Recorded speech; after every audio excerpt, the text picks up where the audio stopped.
मैं आपके पास आके पुनः आपके पास आता हूं। आपके पास कौशल विकास है और बहुत बार हम कौशल विकास में ऐसा मानते हैं कि हमारे पास वो कौशल नहीं है और जो बाहर से लाना है वही कौशल है, जबकि आपके राज्य के पास भी लोगों के पास ऐसे ऐसे कौशल है जो हो सकता है कि दूसरे राज्यों में या विदेश में ना हो। तो हम एक्सपोर्ट मतलब कौशल देने का भी काम करें या केवल लाने का करें? नहीं, निश्चित ही हमारे छत्तीसगढ़ के जो छत्तीसगढ़ वासी हैं, हाँ, अनेक प्रतिभाएं यहाँ छुपी हाँ, हुई है, बहुत टैलेंट है। और इसलिए इस स्किल डिपार्टमेंट के माध्यम से अनेक प्रोग्राम हम लोग कर रहे हैं लगातार। हमारे जो ITI हैं, लाइवलीहुड कॉलेजेस हैं, जिसको बहुत ही अच्छे तरीके से हम संचालित कर रहे हैं।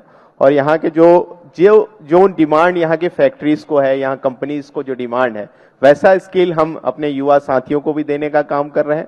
और नए थ्रेड्स जो बाहर के लोगों को भी जो जरूरत है, वैसे थ्रेड्स भी हम इसमें जोड़ रहे हैं ताकि उनको हम अच्छे से शिक्षित करें, अच्छे से स्किल करें, ताकि फिर वो बाहर भी जाके वो नौकरी कर सकें। ये भी हम प्रयास कर रहे हैं। और साथ ही साथ टेक्निकल के फील्ड में भी हम प्रयास कर रहे हैं।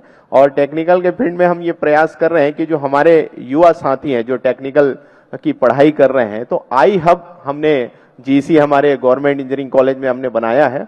पूरा एक लैब बनाया है, कंप्यूटर लैब बनाया है, जिसमें जो नई आइडियाज, नवाचार जो उनके मन में आता है उसको वो वहां पर लेकर आते हैं। और हम मेंटर के रूप में हमारे जो अधिकारीगण हैं या प्रोफेसरगण हैं उनको हमने अपॉइंट किया हुआ है। वो उनको पूरा ट्रेनिंग देते हैं, पूरा समझाते हैं, सिखाते हैं।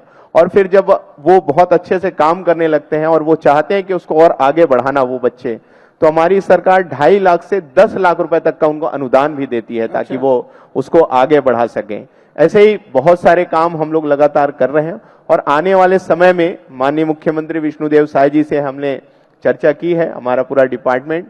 और आने वाले भविष्य में हम एक स्किल यूनिवर्सिटी भी आने वाले भविष्य में नया रायपुर में हम डेवलप करेंगे ताकि एक ही जगह सारी चीज हो, जिसमें बच्चे आए और किसी प्रकार को इधर उधर जाने की ना जरूरत पड़े, वहीं पर वो सारी चीजें सीख पाएंगे। तो पूरा फोकस युवाओं पे कर रहे हैं। जैसे मैं आपसे भी जुड़ा ये प्रश्न है, पहले आपसे लेता हूं फिर आपके पास आता हूं। पिछले दिनों एक प्रयोग किया गया था कि देश भर में जितनी भी उपचार पद्धतियां है, मतलब जो आज आयुष में, एलोपैथी में आती है, इसके सिवा कोई व्यक्ति किसी भी तरीके से किसी मरीज को अगर ठीक कर सकता है तो उनका एक सम्मेलन बुलाया जाए। और वो सम्मेलन बेंगलोर में हुआ था, उसमें माननीय प्रधानमंत्री जी भी आए थे। अगर कोई लोग अलग अलग रंगों के पानी की बोतल में पानी रखते और सूरज के सामने रखते, उस पानी को पीने से भी कोई ठीक हो रहा है। उपचार पद्धति का नाम है क्या? तो नाम नहीं पता है। उपचार कर रहे हैं क्या? तो 10 पीढ़ियों से कर रहे हैं। कुछ लोग ऐसे हैं, महाराष्ट्र में पुनतांबा करके एक स्थान है, तांबे की नगरी जिसको कहा जाता है। अलग अलग कपड़े जो है, ऊल के, कॉटन के, रेशम के, उन कपड़ों को शरीर के अलग अलग हिस्सों में बांधकर विशिष्ट समय के लिए वो बीमारियां ठीक करते। होते हैं क्या ठीक? हाँ। कितने पीढ़ियों से? 10 से ज्यादा पीढ़ियों से। नाम पता है? नहीं। तो ऐसे सारे लोगों को जब एकत्र किया गया था तो सबसे ज्यादा लोग जिन राज्यों में से आए थे उसमें ओडिशा और छत्तीसगढ़ था। मतलब उनके उपचार पद्धति का नाम उनको भी पता नहीं था कि इसको क्या कहते हैं, लेकिन वो लोगों को ठीक करते थे क्योंकि वो जंगल में रह रहा है, वहां कोई पहुंचा ही नहीं है। उसने अपने समाधान के रास्ते खुद ही निकाल लिए हैं और प्रकृति संगत है और ठीक से चल रहा है। तो ऐसे लोगों को एलोपैथी लॉबी अनसाइंटिफिक कहती है, गैर कानूनी ठहराती है और उसको प्रैक्टिस करने नहीं देती है। तो जबकि ये सच है कि उसके द्वारा भी मनुष्य की सेवा हो रही है, तो क्या आपका कौशल विभाग उसको भी कौशल मानेगा और उसको भी सूची में लेगा?